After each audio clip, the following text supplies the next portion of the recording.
Hi everybody, my name is Joe Summers, and along with my wife Tanya, we own and operate Waterlily. Today we're going to cover how we can keep our annual water lilies over the winter. One of the easiest ways to do this is just simply take the annual lily out of the water and search for a tuber. So the first step is just to pull your annual water lily out of the pond.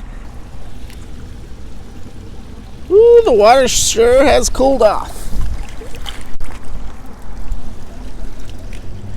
If you remember, a few days ago we pulled this out of the water and set it down on the ground. If the air temperatures are above 50 degrees, I would just leave it outside.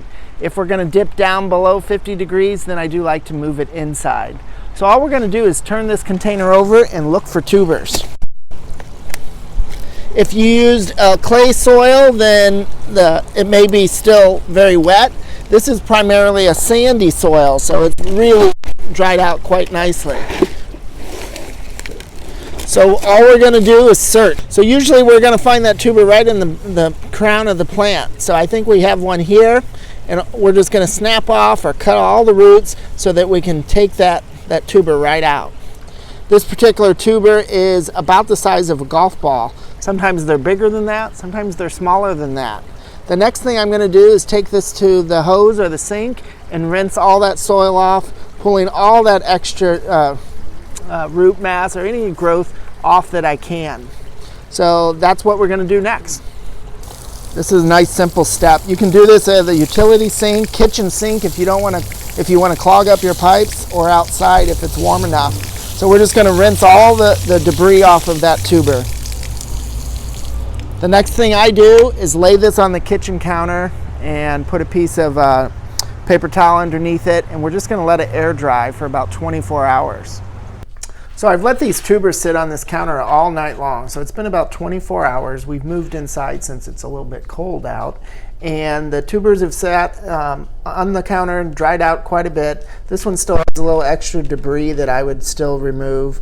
The more that we can take off of that organic material, the better it's going to be, because we want to reduce the chance of these tubers rotting. Because I'm a little picky horticulturalist, I try and keep all the tubers separate. This allows me to make sure that each variety is in its own container and that we don't mix anything up. So this particular one is called Marion Strawn. This one was called Emily Grant Hutchings. So we have a day blooming lily and a night blooming lily. So our next step is to get some sand, and you can use any sand you like. I like a really coarse sand, and all I'm going to do is pour this sand in this mixing container and start adding water. The key that we want to look at is the color of the sand is going to tell us if we have too much or too little water. Right now this sand is completely dry. Again, it's nice and coarse, and if you can't find coarse sand, then just use whatever you have. So I'm going to add small amounts of water to my sand and just keep mixing. Can you see that color change dramatically there? It was real light colored, now it's a much darker color. A little bit of water goes a long way. It's just like cooking. There's no good recipe, so you just kind of make it up as you go along. Now there's been times that I've mixed the sand up and added way too much water, and so I just had to let it dry out. There's been times that I added way too much water, and then I went and got my wife's hair dryer and dried it out so I could move on quicker. The key with the sand is if you add too much water and we use that sand in our container for storage, it can actually cause that tuber to rot. So if you're going to make any mistakes, err on the side of dryness. The drier it is, the better it's going to be. If you have too much moisture, the tuber is going to rot, and then you're going to be doing all of this for nothing. So I think this is a good color. Can you notice the difference in color of that dry sand versus moist sand? If I squeeze the sand, no water's coming out. So it's not that moist, it's just slightly moist. So now the next step is to get a container. If your wife's not looking, then you can grab one of her Tupperware dishes, and we're going to just start layering the sand in there. A layer of the sand on the bottom, and then our tubers. If I had the 4 or 5 of these Marion Straughns, then I would put them in here all together. As long as the tubers are not touching, you can use one container for multiple plants. So if this is a Marion strawn also, so we're just going to throw her in right next door, and then all I would do is fill the rest of this container all the way up with the rest of this sand.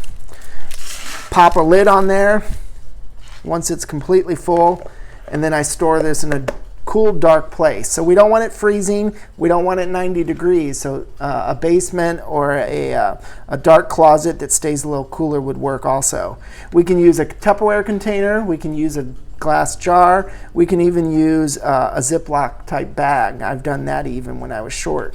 One step that I do like to do is add that tag so that we don't mix up which tubers we have in there. Again, I filled that all the way up with sand, we're pretending, and then placed the lid on.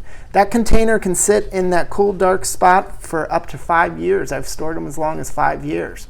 Every once in a while, typically throughout the winter months, I go in there and check to make sure there's no mold or anything growing. If my sand was slightly too moist, then we could have some mold issues. If that was the case, I would rinse the tuber and start that process all over again of drying the sand, or making a new batch of sand and drying it out a little bit. Most of the time there is no rot issue. I check it about once a month and that's it. If you need these instructions written, you can go to our website under the education tablet, and you can print off the instructions in written form there also. I do thank you for watching. Check us out at chalily.com, Facebook, or Instagram.